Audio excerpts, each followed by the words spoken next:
Good morning. It's 7:38 here in Sweden, and I did a quick post this morning,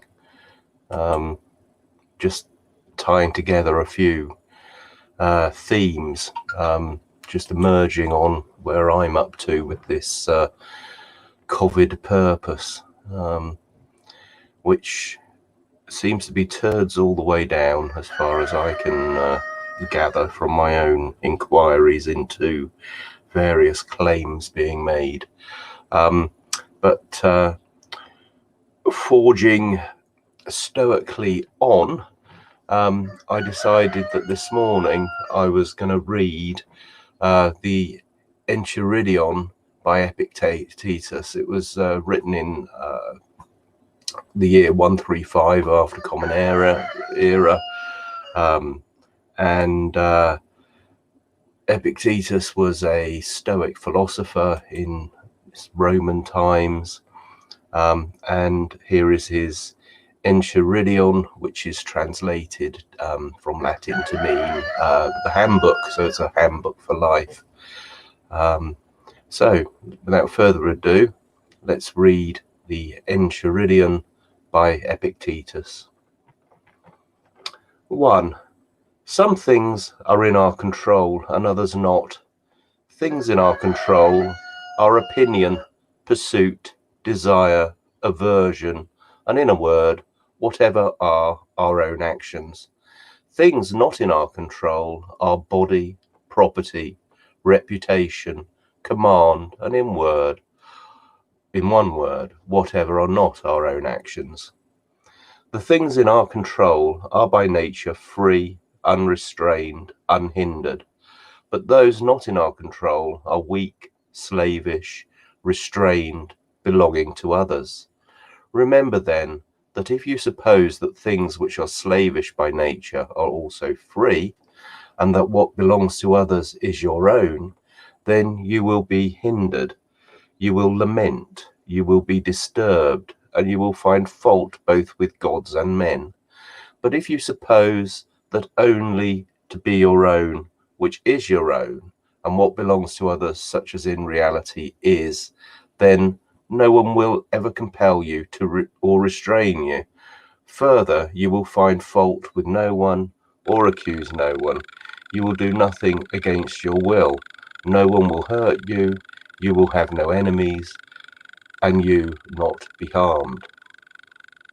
Aiming therefore at such great things, remember that you must not allow yourself to be carried, even with a slight tendency, towards the attainment of lesser things. Instead, you must entirely quit some things, and for the present postpone the rest. But if you would both have these great things, along with power and riches, then you will not gain even the latter, because you aim at the former too, but you will absolutely fail of the former, by which alone happiness and freedom are achieved.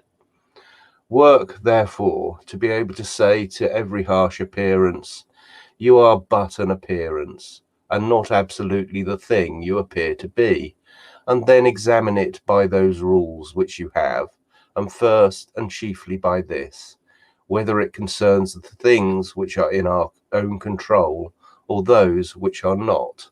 And if it concerns anything not in our control, be prepared to say that it is nothing to you. 2. Remember that following desire promises the attainment of that of which you are desirous, and aversion promises the avoiding that to which you are averse. However, he who fails to obtain the object of his desire is disappointed, and he who incurs the object of his aversion wretched. If then you confine your aversion to those objects only which are contrary to the natural use of your faculties, which you have in your own control, you will never incur anything to which you are averse. But if you are averse to sickness or death or poverty, you will be wretched. Remove aversion then from all things that are not in our control, and transfer it to things contrary to the nature of what is in our control. But for the present, totally suppress desire. For if you desire any of the things which are not in your own control, you must necessarily be disappointed. And of those which are, and which it would be laudable to desire, nothing is yet in your possession. Use only the appropriate actions of pursuit and avoidance, and even these lightly and with gentleness and reservation. 3. With regard to whatever objects give you delight, are useful, or are deeply loved, remember to tell yourself of what general nature they are, beginning from the most insignificant things. If, for example, you're fond of a specific ceramic cup, remind yourself that it is only ceramic cups in general of which you are fond. Then, if it breaks, you will not be disturbed. If you kiss your child or your wife, say that you only kiss things which are human, and thus you will not be disturbed if either of them dies. When you are going about any action, remind yourself what nature the action is.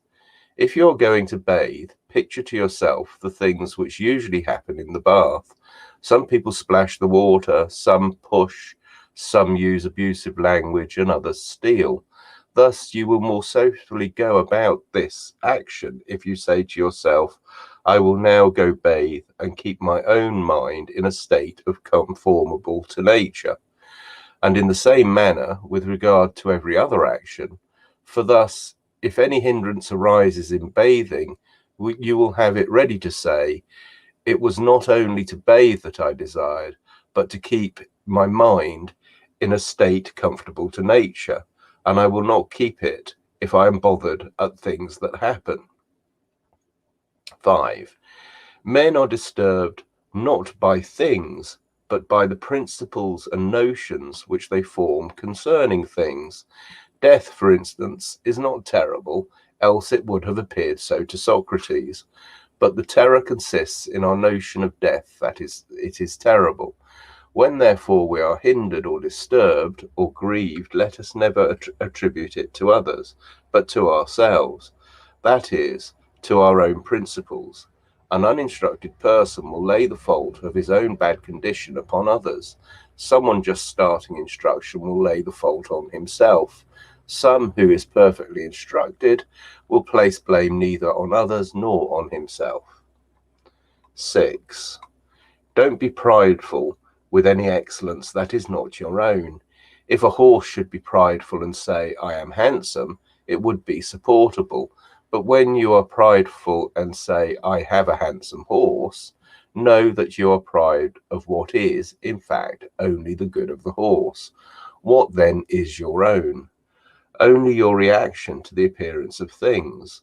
Thus, when you behave conformably to nature in reaction to how things appear, you will be proud with reason, for you will take pride in some good of your own. 7. Consider when on a voyage your ship is anchored. If you go on shore to get water, you may along the way amuse yourself with picking up a shellfish or an onion. However, your thoughts and continual attention ought to be bent towards the ship, waiting for the captain to call on board. You must then immediately leave all these things, otherwise you will be thrown into the ship, bound neck and feet like a sheep. So it is with life. If instead of an onion or a shellfish you are given a wife or child, that is fine. But if the captain calls, you must run to the ship, leaving them and regarding none of them.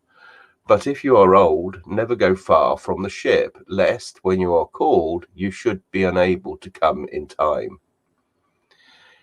Don't demand that things happen as you wish, but wish that they happen as they do happen, and you will go on well.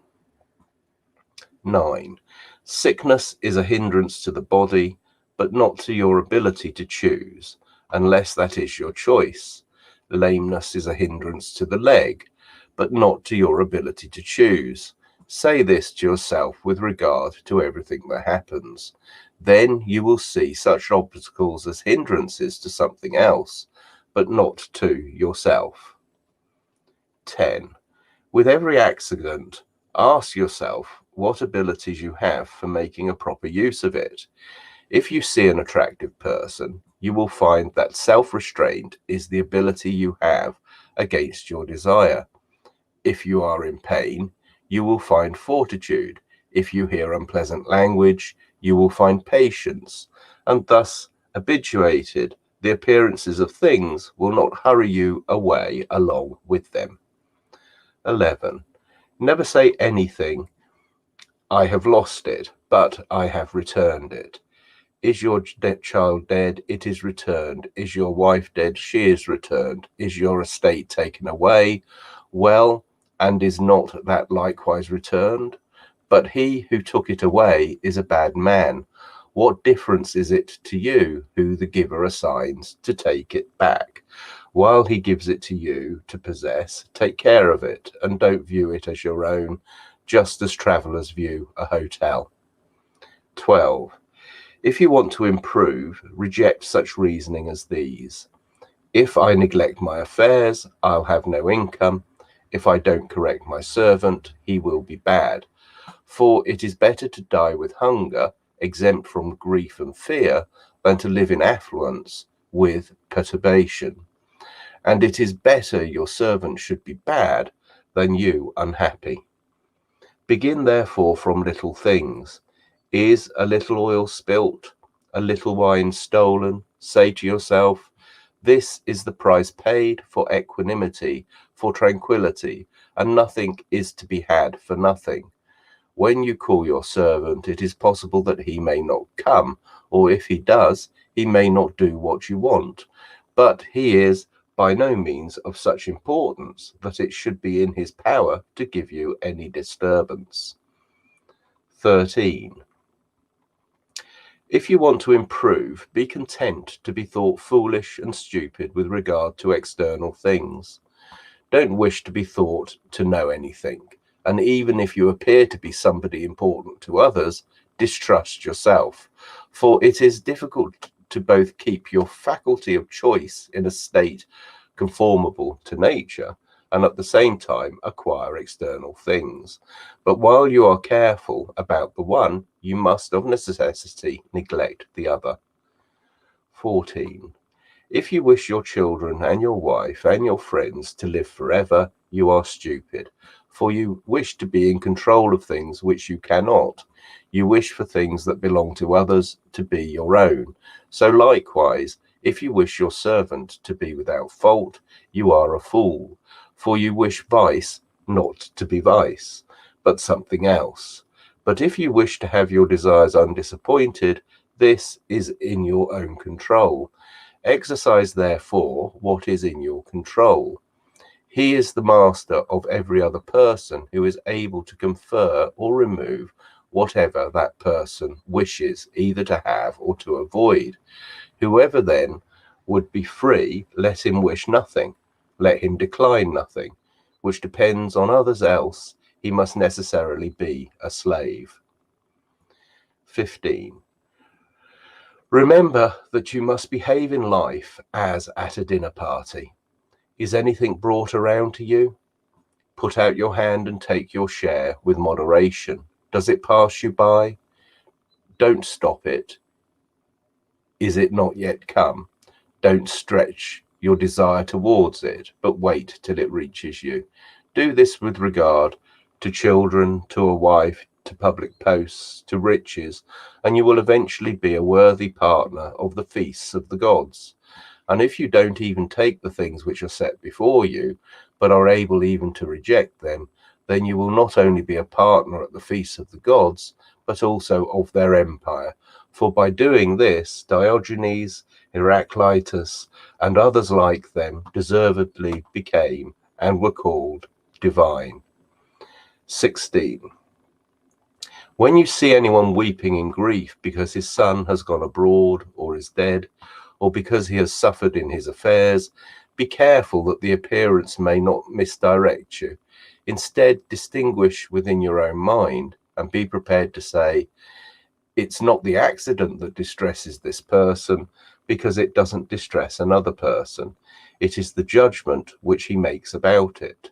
As far as words go, however, Don't reduce yourself to this level, and certainly do not moan with him. Do not moan inwardly either. 17. Remember that you are an actor in a drama, of such a kind as the author pleases to make it, if short, of a short one, if long, of a long one, if it is his pleasure you should act a poor man, a cripple, a governor, or a private person. See that you act it naturally, for this is your business. To act well, the character assigned you. To choose it is another's. 18. When a raven happens to croak unluckily, don't allow the appearance hurry you away with it, but immediately make the distinction to yourself and say, none of these things are foretold to me, but either to my paltry body, or property, or reputation, or children, or wife.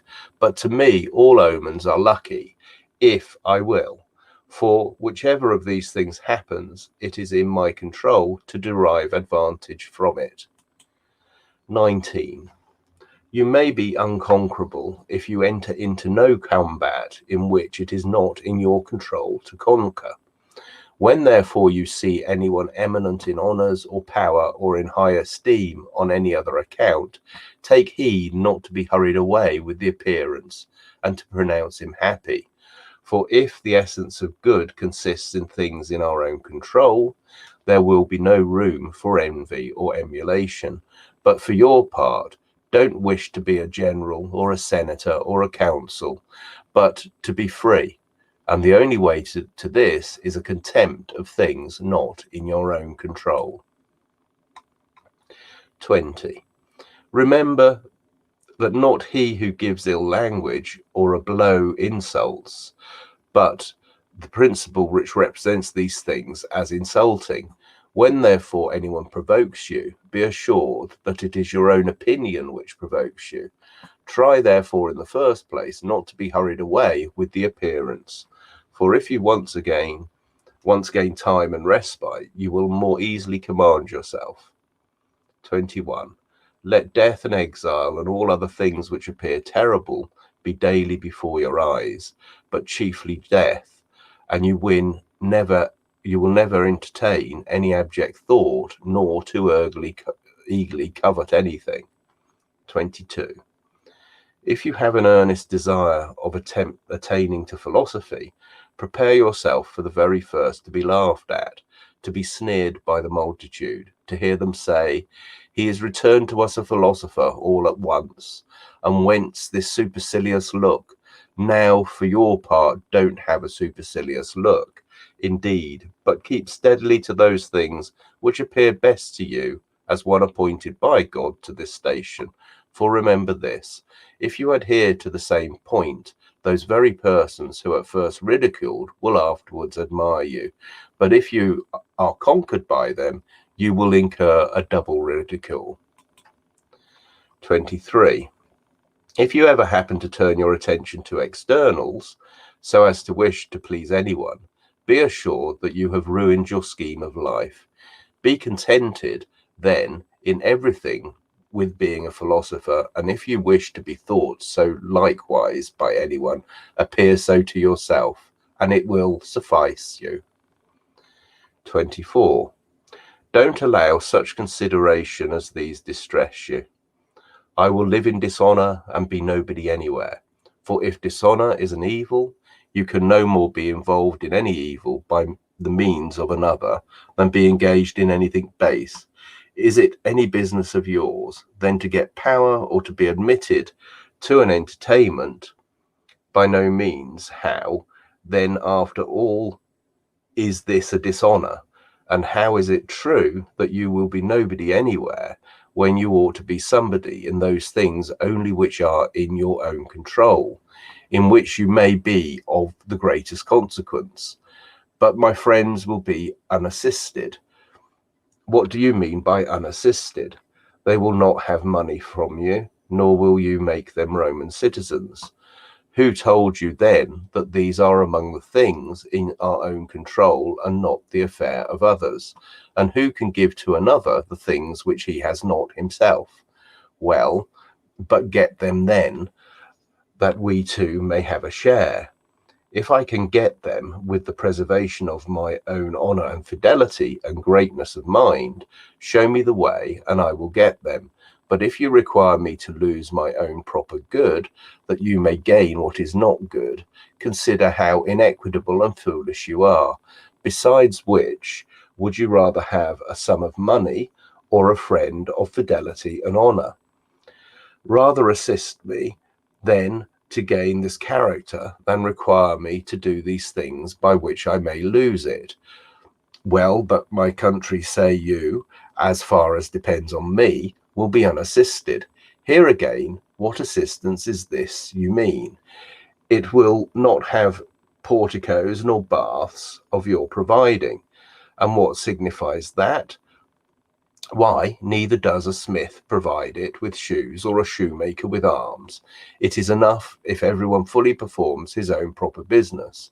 And were you to supply it with another citizen of honour and fidelity, would not he be of use to it?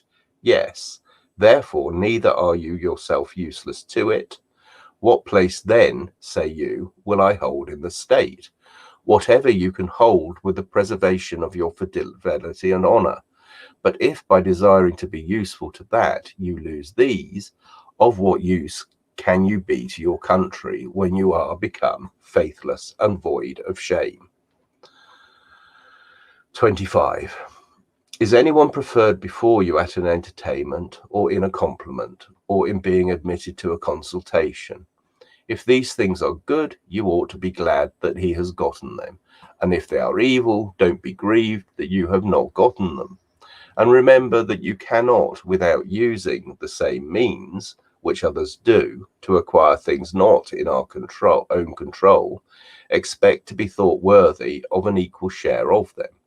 For how can he who does not frequent the door of any great man, does not attend him, does not praise him, have an equal share with him who does? You are unjust then, and insatiable, if you are unwilling to pay the price for which these things are sold, and would have them for nothing. For how much is lettuce sold? 50 cents, for instance. If another, then paying 50 cents, takes the lettuce, and you, not paying it, go without them, don't imagine that he has gained any advantage over you. For as he has the lettuce, so you have the 50 cents, which you did not give.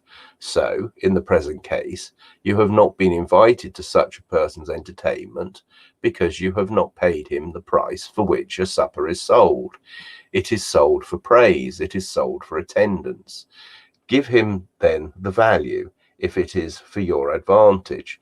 But if you would at the same time not pay the one and yet receive the other, you are insatiable and a blockhead. Have you nothing then instead of the supper? Yes, indeed you have. The not praising him whom you would not like to praise. The not bearing with his behaviour at coming in.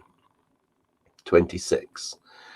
The will of nature may be learned from those things in which we don't distinguish from each other. For example, when our neighbour's boy breaks a cup, or the like, we are presently ready to say, these things will happen. Be assured then that when our own cup likewise is broken, you ought to be affected just as when another's cup was broken. Apply this in like manner to greater things. Is the child or wife of another dead? There is no one who would not say, this is a human accident. But if anyone's own child happens to die, it is presently, alas, how wretched am I. But it should be remembered how we are affected in hearing the same thing concerning others. 27. As a mark is not set up for the sake of missing the aim, so neither does the nature of evil exist in the world. 28.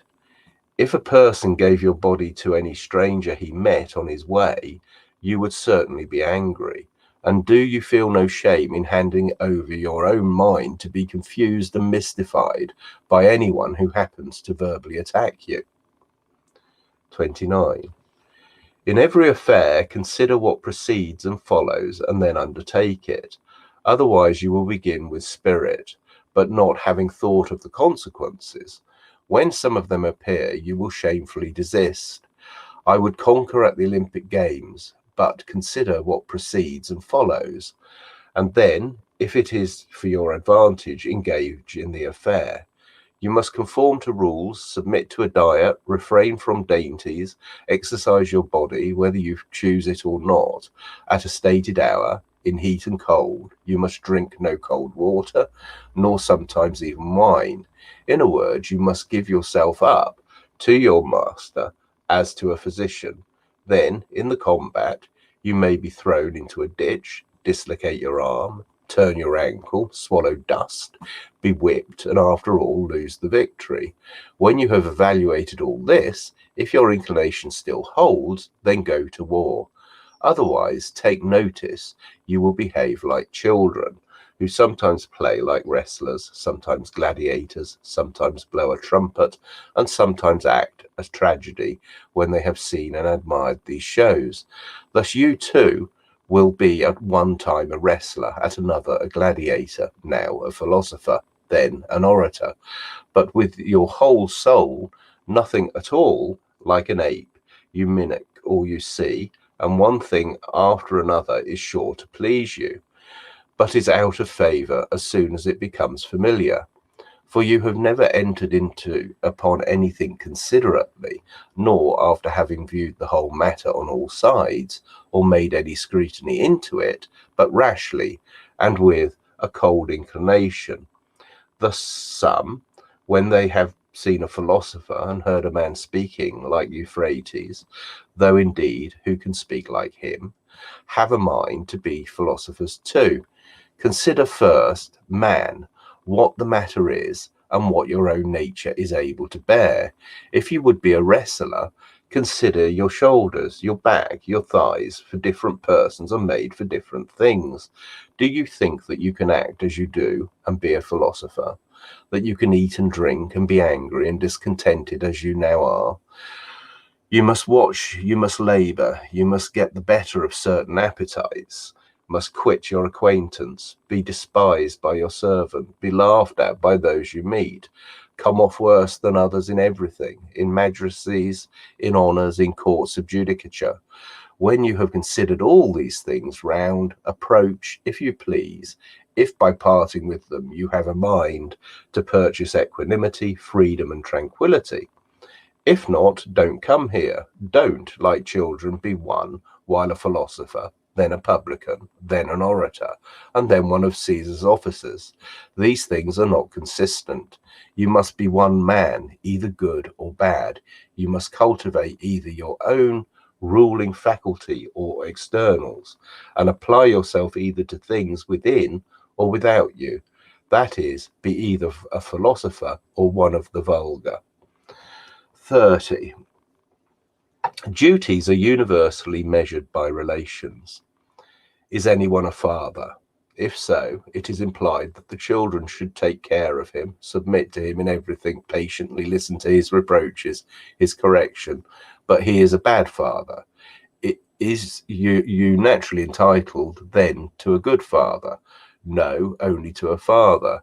Is a brother unjust? Well, keep your own situation towards him. Consider not what he does, but what you are to do to keep your own faculty of choice in a state conformable to nature. For another will not hurt you unless you please. You will then be hurt when you think you are hurt. In this manner, therefore, you will find from the idea of a neighbour, a citizen, a general, the corresponding duties if you accustom yourself to contemplate the several relations. 31. Be assured that the essential property of piety towards the gods is to form right opinions concerning them, as existing, aye, and as governing the universe with goodness and justice, and fix yourself in this resolution to obey them, and yield to them, and willingly follow them in all events, as produced by the most perfect understanding. For thus you will never find fault with the gods, nor accuse them as neglecting you. And it is not possible for this to be effected any other way than withdrawing yourself from things not in our own control, and placing good or evil in those only which are.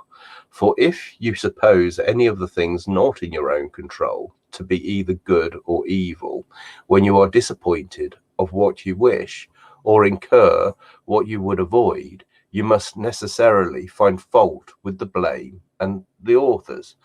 For every animal is naturally formed to fly and abhor things that appear hurtful, and the causes of them, and to pursue and admire those which appear beneficial, and the causes of them. It is impractical, then, that one who supposes himself to be hurt should be happy about the person who he thinks hurts him, just as it is impossible to be happy about the hurt itself. Hence, also, a father is reviled by a son when he does not impart to him the things which he takes to be good, and the supposing empire to be good made Polynices and Achilles mutually enemies. On this account, the husbandman, the sailor, the merchant, on this account, those who lose wives and children revile the gods. For where interest is, there too is piety placed, so that whoever is careful to regulate his desires and aversions as he ought, is by the very same means careful of piety likewise.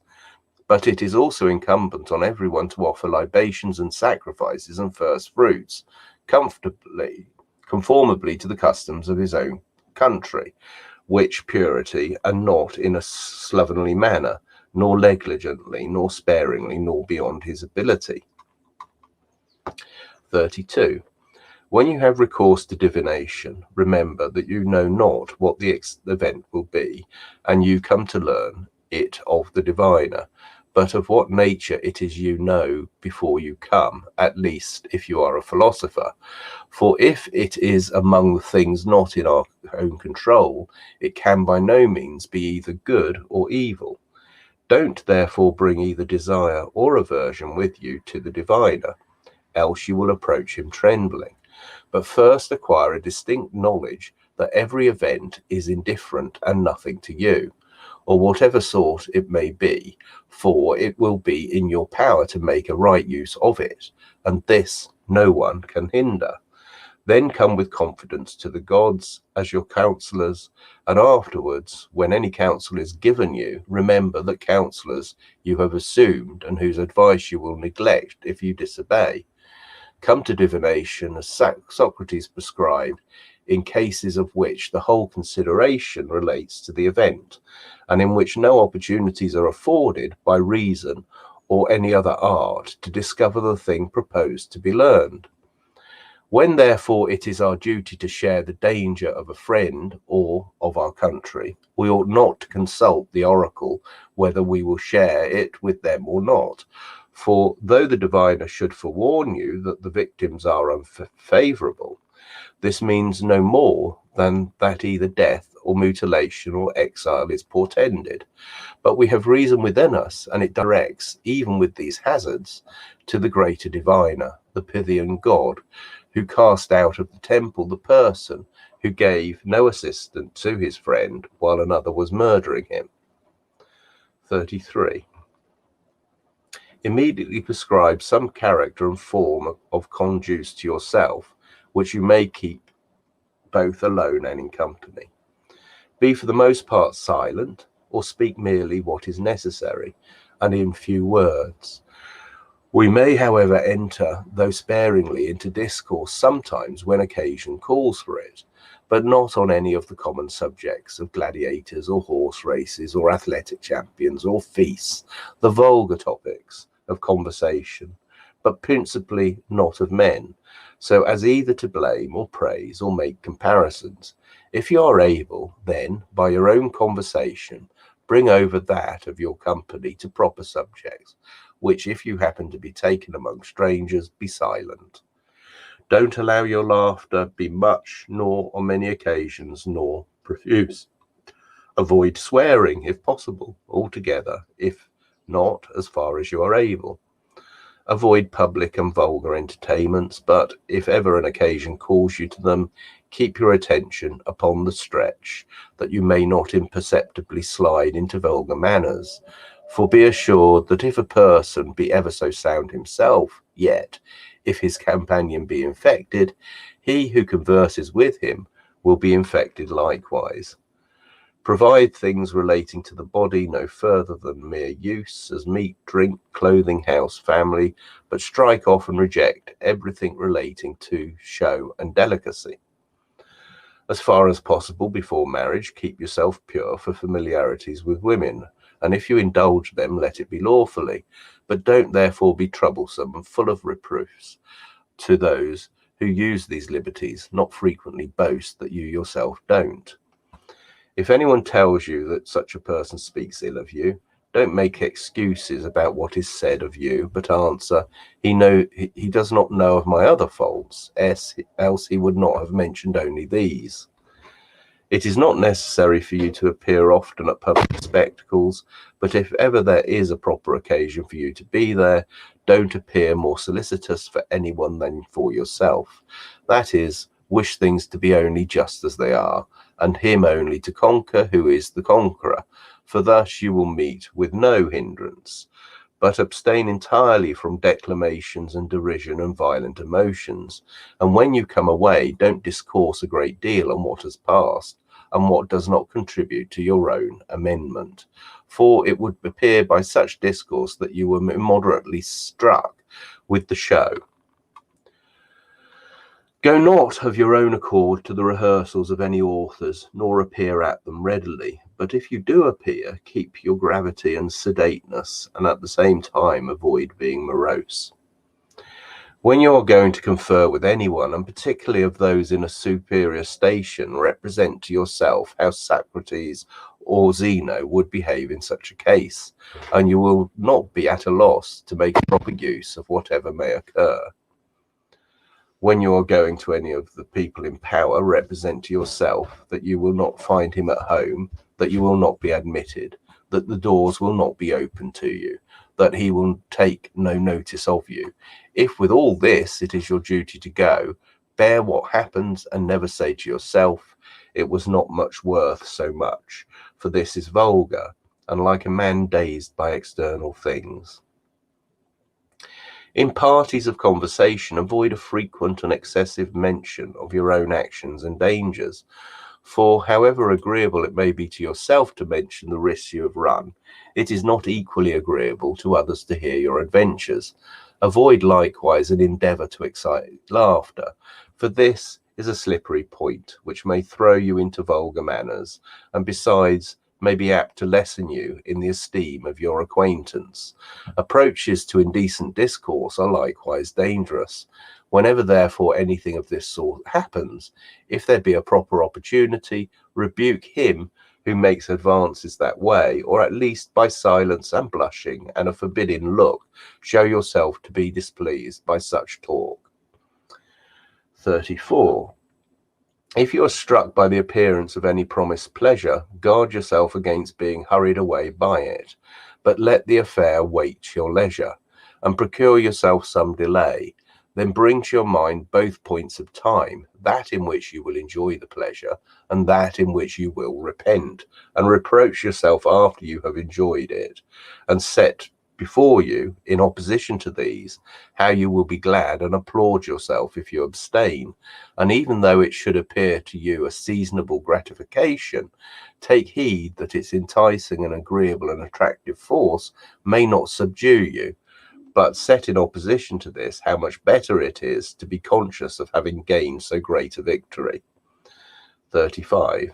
When you do anything from a clear judgment that it ought to be done, never shun the being seen to do it, even though the world should make a wrong supposition about it. For if you don't act right, shun the action itself. But if you do, why are you afraid of those who censure you wrongly? 36. As the proposition, either it is day or it is night, is extremely proper, for a disjunctive argument, but quite improper in a conjunctive one. So at a feast, to choose the largest share is very suitable to the bodily appetite, but utterly inconsistent with the social spirit of an entertainment. When you eat with another, then remember not only the value of those things which are set before you to the body, but the value of that behavior which ought to be observed towards the person who gives the entertainment. 37. If you have assumed any character above your strength, you have both made an ill figure in that and quitted one which you might have supported. 38. When walking, you are careful not to step on a nail or turn your foot. So likewise be careful not to hurt the ruling faculty of your mind. And if we were to guard against this in every action, we would undertake the action with the greater safety. 39. The body is to everyone the measure of the possessions proper for it, just as the foot is of the shoe. If therefore you stop at this, you will keep the measure. But if you move beyond it, you must necessarily be carried forward as down a cliff, as in the case of a shoe, if you go beyond its fitness, to the foot. It comes first to be gilded, then purple, and then studded with jewels, for to that which once exceeds a due measure there is no bound. 40.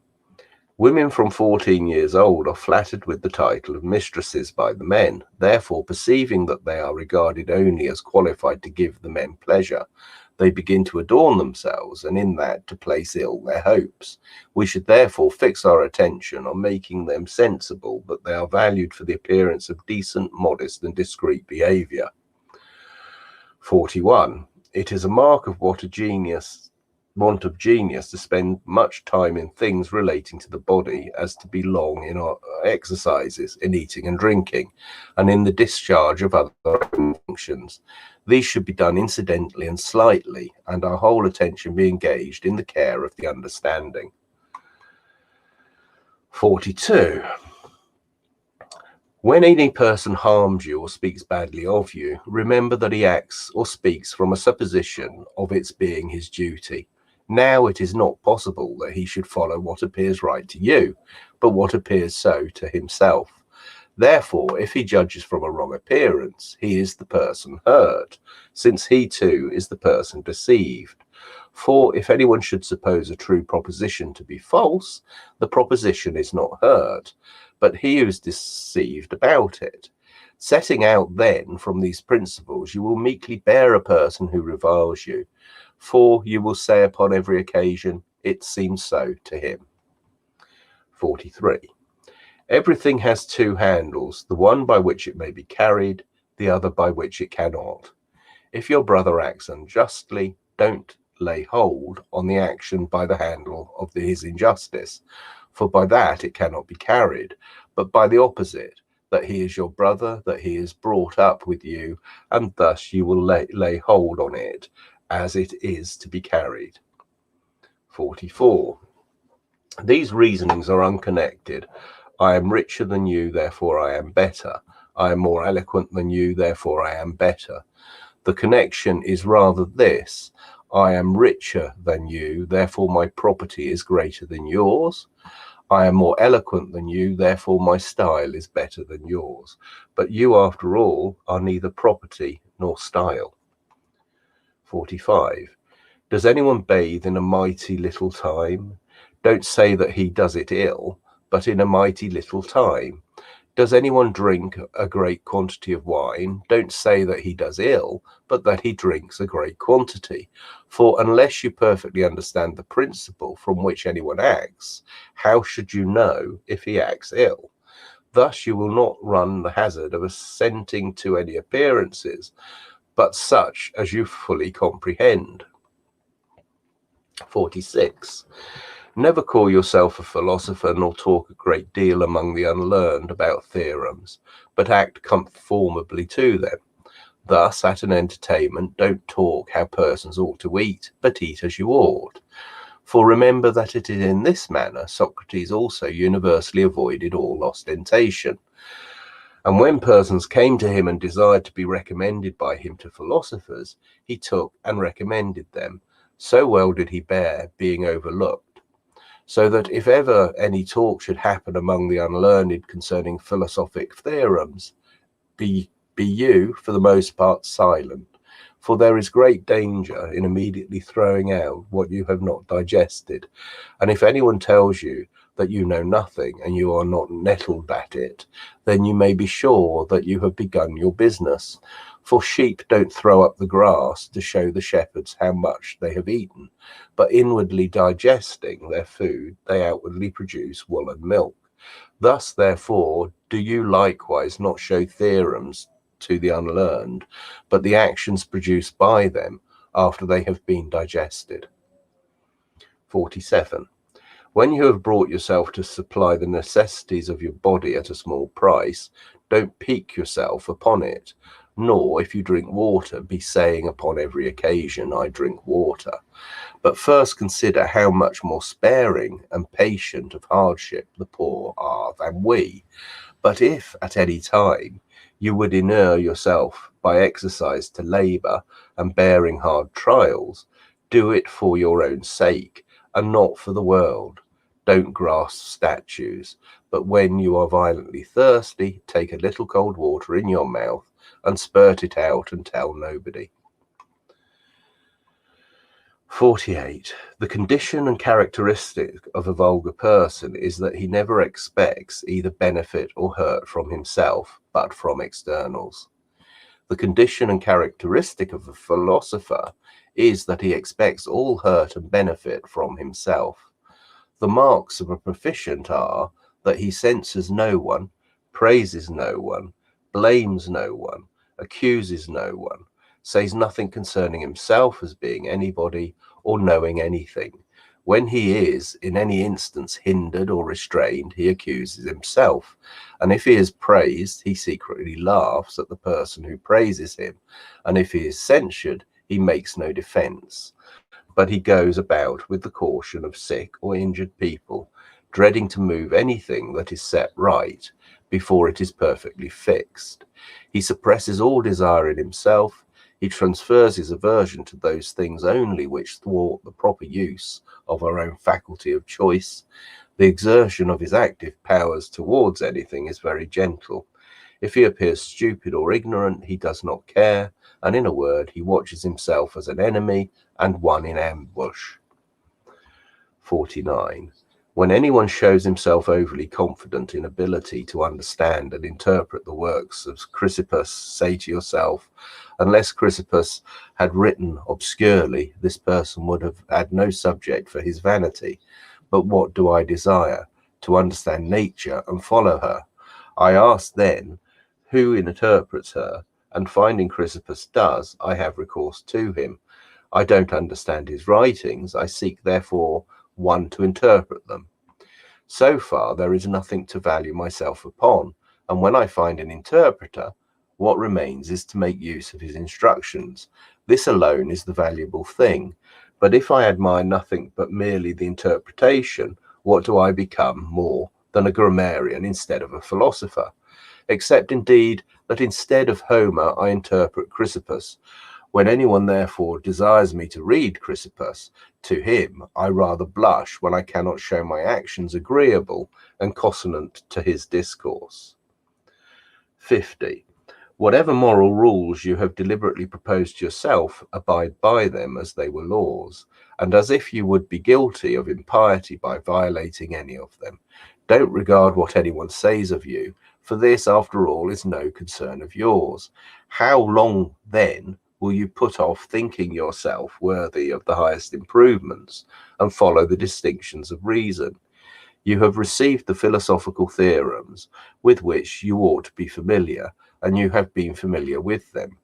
What other master, then, do you wait for to throw upon that the delay of reforming yourself? You are no longer a boy, but a grown man. If, therefore, you will be negligent and slothful, and always add procrastination to procrastination, purpose to purpose, and fix day after day, in which you will attend to yourself, you will insensibly continue without proficiency, and living and dying preserve in being one of the vulgar. This instant, then, think yourself worthy of living as a man grown up and a proficient. Let whatever appears to be the best be to you an inviolable law. And if any instance of pain or pleasure or glory or disgrace is set before you, remember that now is the combat, now the Olympiad comes, or nor can it be put off. By once being defeated and giving way, proficiency is lost, or by the contrary, preserved. Thus Socrates became perfect, improving himself by everything attending to nothing but reason.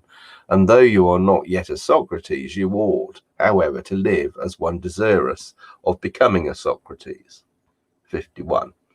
The first and most necessary topic in philosophy is that of the use of moral theorems, such as we ought not to lie. The second is that of demonstrations such as what is the origin of our obligation not to lie. The third gives strength and articulation to the other two, such as what is the origin of this is a demonstration. From what is demonstration, what is consequence, what contradiction, what truth, what falsehood. The third topic then is necessary on the account of the second, and the second on the account of the first. But the most necessary, and that whereon we ought to rest, is the first. But we act just on the contrary, for we spend all our time on the third topic, and employ all our diligence about that, and entirely neglect the first.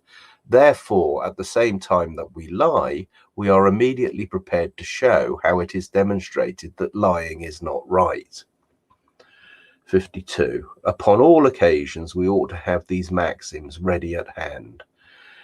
Conduct me, Jove, and you, O destiny, wherever your decrees have fixed my station.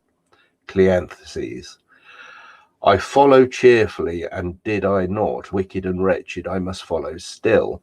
Whoever yields properly to fate is deemed wise among men, and knows the laws of heaven. Euripides. And this third, O Crito, if it thus pleases the gods, thus let it be. Anitus and Melitus may kill me indeed, but hurt me they cannot. Plato's Crito and Apology. The end.